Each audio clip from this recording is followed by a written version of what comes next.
ஒரு 15 மினிட்ஸ் கிட்ட கிண்டுற மாதிரி இருந்துச்சு. அப்போ தான் நல்லா வெந்து ஓகேவா. வெந்து வந்தோடனே இப்போ நம்ம என்ன பண்ணுறோம்னா அதை கையில் வந்து எண்ணெய் தடவிக்கிட்டு இந்த மாதிரி சின்ன சின்னதாக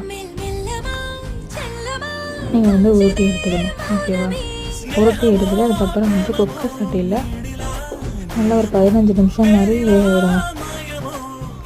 வேக விட்டுட்டு அதை தனியாக எடுத்து கொஞ்சம் ஆற விட்டுட்டு அதுக்கெல்லாம் ஒரு பேனில் வந்து கொஞ்சமாக எண்ணெய் ஊற்றி கடுகு, உளுத்தம்பருப்பு, பட்டை மிளகா, கருவேப்பிலை, பெருங்காயம் கொஞ்சமாக ஆட் பண்ணிக்கிட்டு தென் வந்து அந்த உருட்டி அவிச்சு வச்ச மணி கொழுக்கட்டை இருக்குல்ல அதை ஆட் பண்ணிவிட்டு தென் இதுக்கப்புறம் நம்ம தேங்காய் ஆட் பண்ணிட்டு இட்லி பொடி இருக்குல்ல அது ஆப்ஷனல் தான், வேணுண்டா ஆட் பண்ணிக்கிட்டு சர்வ் பண்ணால் சூப்பராக இருந்துச்சு. கண்டிப்பாக ட்ரை பண்ணி பாருங்கள். ஆயில் இல்லாமல் மழை காலத்துக்கு நல்லாயிருக்கும். சாஃப்டாக இருந்துச்சு.